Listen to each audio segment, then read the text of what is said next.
వే gold trusted gold buyers మీరు తాకట్టు పెట్టిన బంగారాన్ని విడిపించి ఈ రోజు ఉన్న మార్కెట్ ధరకు కొనబడను.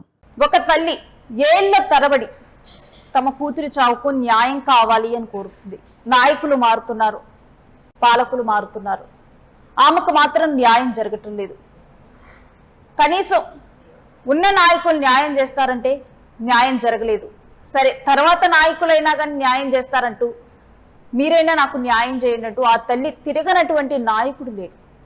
ఇప్పటికే అర్థమైపోయి ఉంటుంది నేను మాట్లాడుతున్నటువంటి కేసు ఏంటంటే సుగాలి ప్రీతి అంశం. సుగాలి ప్రీతి కేసు. ఆ తల్లి ఇంకా న్యాయ పోరాటం చేస్తుంది. తనకి మాత్రం న్యాయం దొరకటం లేదు. ఏ నాయకుడు తనకి కొంత న్యాయ భిక్ష పెడతాడో అంటూ కూడా కొంత ఆధారాలు సేకరించి ఆ తల్లికి న్యాయం చేస్తారో అంటూ తాను తిరుగుతుంది.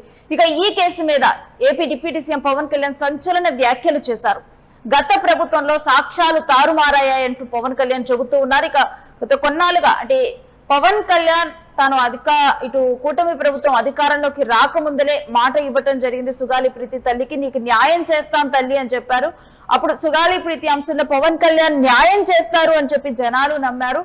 కానీ ఇప్పుడు సాక్ష్యాలు తారుమారయ్యాయంటూ కూడా పవన్ కళ్యాణ్ చెప్తున్నారు. నాకు న్యాయం చేయాలంటూ 2019లో సుగాలి ప్రీతి తల్లి తనను కలిశారంటూ పవన్ కళ్యాణ్ చెప్పారు. ఇక తమ ప్రభుత్వం అధికారంలోకి వచ్చిన తర్వాత కేసును మళ్లీ తీసుకెళ్లాలని ప్రయత్నించాను, కానీ జగన్ హయాంలో కీలక సాక్ష్యాలు ధ్వంసమయ్యాయంటూ పవన్ కళ్యాణ్ చెప్పడం చాలా కీలకంగా మారింది. ఎందుకంటే ఈ కేసు ఇటు వైసీపీ చెప్తుంది ఏంటంటే ఈ కేసు 2017లో అంటే గతంలో టీడీపీ ప్రభుత్వం అధికారంలో ఉన్నప్పుడు నమోదైనటువంటి కేసు. అటువంటి సమయంలోనే ఆధారాలు ధ్వంసమయ్యాయి. ఇది జగన్ ప్రభుత్వంలో కాదు అంటూ దీని మీద వైసీపీ ఆరోపిస్తూ ఉంది. ఇక సుగాలి ప్రీతి కేసులో ఈ కీలక వ్యాఖ్యల మీద ఇప్పుడు ఈ విమర్శలు వెల్లువెత్తుతూ ఉన్నాయి. అయితే ఇప్పుడు వస్తున్నటువంటిది ఏంటంటే ఇటు టీడీపీ ప్రభుత్వాన్ని కాపాడటానికే పవన్ కళ్యాణ్ ఈ రకమైన వ్యాఖ్యలు చేస్తున్నారా, సాక్ష్యాలు తారుమారయ్యాయంటూ అంటే అప్పటి ప్రభుత్వానికి అప్పుడున్నటువంటి ప్రభుత్వానికి ఎటువంటి రెడ్ మార్క్ రాకుండా ఈ కేసు మీద చేతులెత్తేసారా పవన్ కళ్యాణ్ అన్నదే ఇప్పుడు ప్రశ్న తలెత్తుతూ ఉంది. ఇక ఆ తల్లి ఆవేదన ఎవరు పట్టించుకునేది? సుగాలి ప్రీతి తల్లి పోరాటం ఫలిస్తుందా? ఈ ప్రశ్నలు లేవనెత్తుతున్నాయి. ఎందుకంటే ఫస్ట్ టీడీపీ ప్రభుత్వంలో జరగటం జరిగింది 2017లో. ఆ తర్వాత జగన్ అధికారంలోకి రావటం జరిగింది. ఆ తర్వాత ఇప్పుడు మళ్ళీ టీడీపీ కూటమి ప్రభుత్వం అధికారంలోకి వచ్చింది. తర్వాత మళ్ళీ కూడా ఆ తల్లి అప్పుడేమో టీడీపీ ప్రభుత్వాన్ని కోరింది, ఆ తర్వాత ఏమో జగన్ ప్రభుత్వాన్ని నాకు న్యాయం చేయాలని కోరింది. ఆ తర్వాత సరే నీకు న్యాయం చేస్తామంటే ఇప్పుడు పవన్ కళ్యాణ్ తెర మీదకి రావటం జరిగింది. ఇప్పుడు కూడా న్యాయం జరగకపోతే మళ్ళీ వెళ్ళి తాను వైసీపీని జగన్ అడుగుతూ ఉంది నాకు న్యాయం చేయండి అని చెప్పి. ఆ తల్లి ఈ విధంగా కూడా తిరగని నాయకులంటూ లేకుండా పోతుంది. కానీ ఈ దీంట్లో మాత్రం సాక్ష్యాలు మాత్రం దొరక్క ఈ కేసు వెనకబడుతున్నట్లుగా తెలుస్తుంది. మరి ఏ ప్రభుత్వ హయాంలో ఈ సాక్ష్యాలు తారుమారయ్యాయి, ఈ సాక్ష్యాలు దొరకకుండా పోయాయి అన్నది మాత్రం ఇప్పుడు చర్చనీయాంశంగా మారింది. ఇక కాకినాడలో నిర్వహించిన మన ఊరు మాటామంతి కార్యక్రమంలో పవన్ కళ్యాణ్ ఈ కేసు మీద ఈ కీలకమైన వ్యాఖ్యలు చేశారు. తాము అధికారంలోకి వచ్చాక ఈ కేసుని గట్టిగా టేకప్ చేద్దాం అనుకున్నాము. అలా చేద్దాం అనుకుంటే గత వైఎస్ఆర్ కాంగ్రెస్ పార్టీ హయాంలోనే ఈ కేసుకు సంబంధించినటువంటి కీలక సాక్ష్యాలను పూర్తిగా ధ్వంసం చేశారని ఆరోపించారు. ఇక గతంలో తాను చేసిన ఆందోళనల వల్లే వైకాపా ప్రభుత్వం ఈ కేసును సిబిఐకి అప్పగిస్తూ తూతూ మంత్రంగా లేఖ రాసిందని, కానీ క్షేత్రస్థాయిలో సాక్ష్యాలు లేకుండా చేశారంటూ పేర్కొన్నారు. ఇక పవన్ కళ్యాణ్ ఈ వ్యాఖ్యల మీద వైసీపీ నేతలు ఇతరులు విమర్శలు చేస్తూ తీవ్రంగా మండిపడుతూ ఉన్నారు. సుగాలి ప్రీతి ఘటన జరిగింది 2017లో, అంటే అప్పటి తెలుగుదేశం పార్టీ ప్రభుత్వ హయాంలో. ఆ సమయంలోనే సాక్ష్యాలు తారుమారయ్యాయనే ఆరోపణలుండగా ఇప్పుడు పొత్తులో భాగస్వామిగా ఉన్నటువంటి చంద్రబాబును వెనకేసుకొస్తున్నాడు పవన్ కళ్యాణ్, గత ప్రభుత్వంపై అపనిందలు వేస్తున్నారు అంటూ విమర్శలు గుప్పిస్తున్నారు. ఇక విపక్షంలో ఉన్నప్పుడు సుగాలి ప్రీతి కుటుంబానికి అండగా ఉంటామని, న్యాయం చేస్తామని హామీ ఇవ్వటం జరిగింది పవన్ కళ్యాణ్.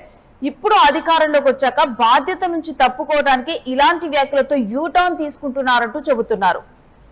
ఇక న్యాయం కోసం ఏళ్ల తరబడి పోరాడుతున్న సుగాలి ప్రీతి తల్లి ఆవేదనను అర్థం చేసుకోకుండా నిందితులను శిక్షించాల్సింది పోయి చేతులెత్తేసి మాట్లాడటం ఆ తల్లిని వంచటమే అంటూ విమర్శకులైతే ధ్వజమెత్తుతూ ఉన్నారు.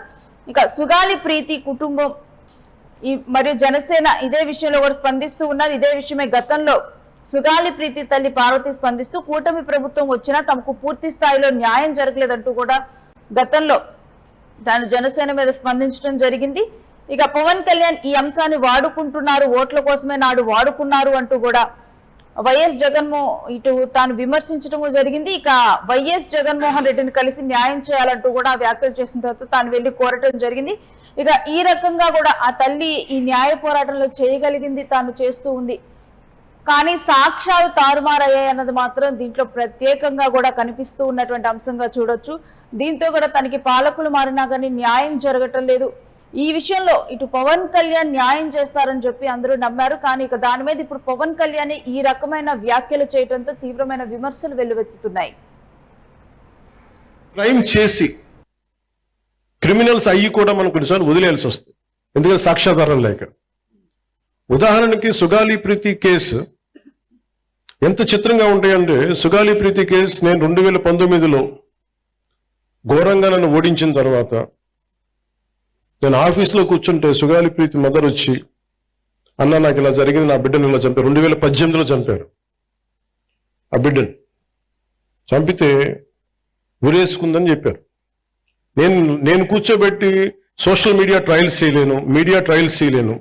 లా అండ్ ఆర్డర్ ఎలా ఉంటుందంటే ఓన్లీ సాక్ష్యాధారాల మీద ఆధారపడి నేను కూర్చోబెట్టి వీళ్ళ మీద బ్లేమ్ చేయలేను, వీళ్ళు తప్పు చేశారు.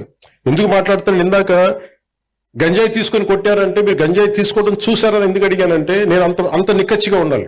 నేను ఒక నిబద్ధత లేకుండా నేను మాట్లాడకూడదు. ఆవిడతో కూర్చొని మాట్లాడినప్పుడు 14 ఏళ్ల సుగాలి ప్రీతిని ఆ స్కూల్కి వెళ్ళింది, శవమై తిరిగి వచ్చింది, ఊరేశారని చెప్పారు. బిడ్డని ఇలాగా అవుట్రీచ్ హర్ మోడెస్టీ ఇవన్నీ పెట్టుకున్న తర్వాత మాట్లాడి వాళ్ళు 1,00,000 మంది వెళ్తే సమస్య ఎక్కడ వచ్చిందంటే, ఎవరైతే కుటుంబం దెబ్బతిన్నారో వాళ్ళు ఏ పరిస్థితుల్లో మరి ఏం జరిగిందో తెలియదు. కానీ సిబిఐకి వెళ్ళా 2019-24లో సిబిఐకి వెళ్ళా ఇమ్మని 1,00,000 మందితో చేస్తే వైసీపీ గవర్నమెంట్ సిబిఐకి ఇచ్చినట్టు ఇచ్చి ఊరిని ఒక తూతూ మంత్రిగా లెటర్ రాసి వదిలేశారు. నిజంగా చేయలేదు. మళ్ళీ వచ్చి ఇప్పుడు నేను వచ్చి ఫస్ట్ కేసు అదే తీసుకుందామంటే సాక్ష్యాధారాలన్నీ లాస్ట్ గవర్నమెంట్ నుంచి చెడిపేశారు. పోయిన సాక్ష్యాధారాలని మనం తిరిగి తీసుకురాలేదు. డిఎన్ఏ మనకి మాయం చేశారు, ఫాల్స్ డిఎన్ఏలు పెట్టేశారు, ఏమున్నాయో తెలియదు. సో సాక్ష్యాలు ఇక చూస్తూ ఉన్నాం కదా, అసలు తాను అధికారంలోకి వచ్చిన తర్వాత, తన పదవిలోకి వచ్చిన తర్వాత ఫస్ట్ కేసు తాను టేకప్ చేయాలనుకున్నది సుగాలి ప్రీతి అంశము. కానీ గత ప్రభుత్వంలో సిబిఐకి తూతూ మంత్రంగా ఈ కేసును అప్పచెప్పడం జరిగింది. అసలు డిఎన్ఏ వీటన్నిటిని కూడా పూర్తిగా కూడా మార్చివేశారు. అలాంటి సమయంలో ఇదంతా కూడా నేను సంతకం చేస్తే అయ్యేటువంటి అంశం కాదు, దీన్ని మొత్తం కూడా ఒక లా అండ్ ఆర్డర్ ప్రకారం ఇది సాగేటువంటి అంశం. అందుకని చెప్పి కూడా ఈ కేసులో తాను ప్రస్తుతం ఈ సాక్ష్యాలన్నీ కూడా తారుమారు పూర్తిగా ధ్వంసం అయిపోవటం వల్ల కూడా ఈ కేసులో ఎటు కూడా మూవ్ అవ్వలేనటువంటి పరిస్థితి ఉన్నట్లుగా కూడా పవన్ కళ్యాణ్ తన సిచ్యువేషన్ ఏంటి సుగాలి ప్రీతి అంశంలో అన్నది కూడా తాను చెప్పడం జరిగింది.